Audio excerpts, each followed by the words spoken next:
in the big, bright, snowy land of the Arctic, where the world is covered in a soft blanket of white, the sun was shining brightly. This is Pip, a cheerful little penguin. Pip loved the snow, and he loved waddling around to see what adventures he could find.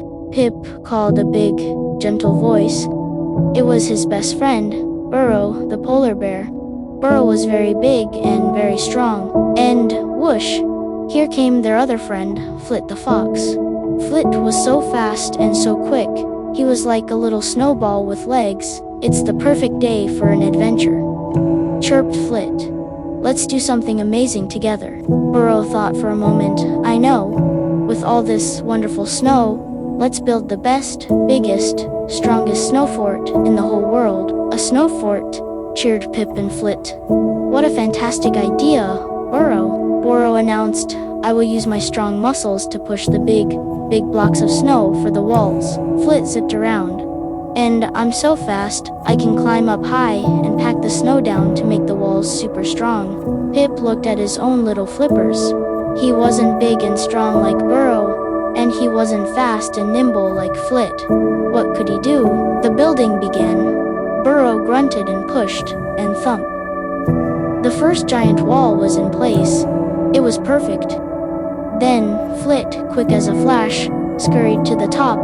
Pat, pat, pat. He packed the snow down tight. All good up here, he called. Pip wanted to help. He found a block of snow and pushed with all his might. But it wouldn't budge.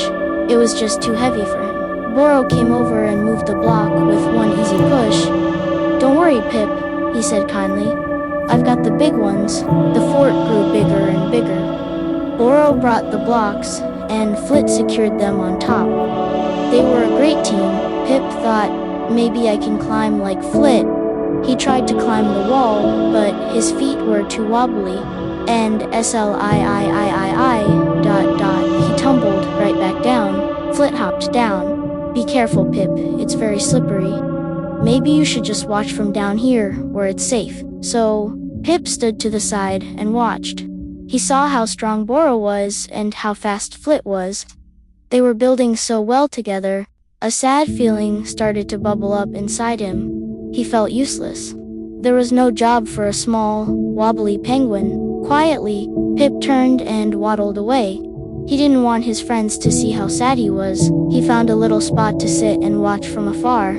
The fort looked amazing, but he didn't feel like he was a part of it at all. But from where he was sitting, Pip noticed something.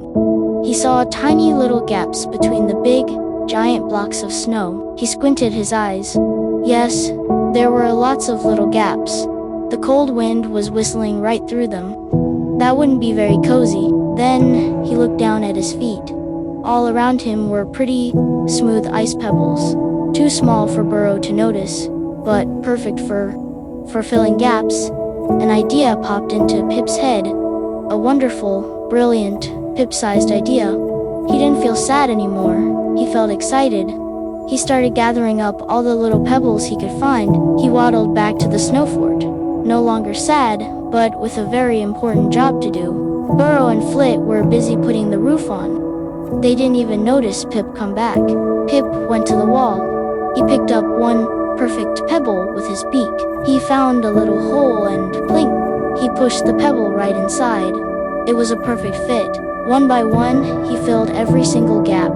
Plink, plink, plink. He made sure the wall was solid, with no room for the chilly wind to get through. When the walls were done, Pip looked at the floor.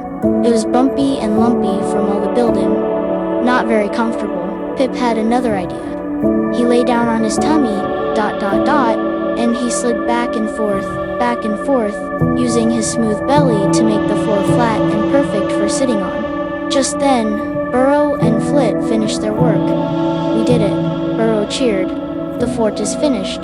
They went to go inside to admire their work, but they stopped at the entrance, their eyes wide with surprise. Inside, the fort wasn't drafty or lumpy at all. It was perfect, and right in the middle stood Pip, looking very proud. Pip, did you do this?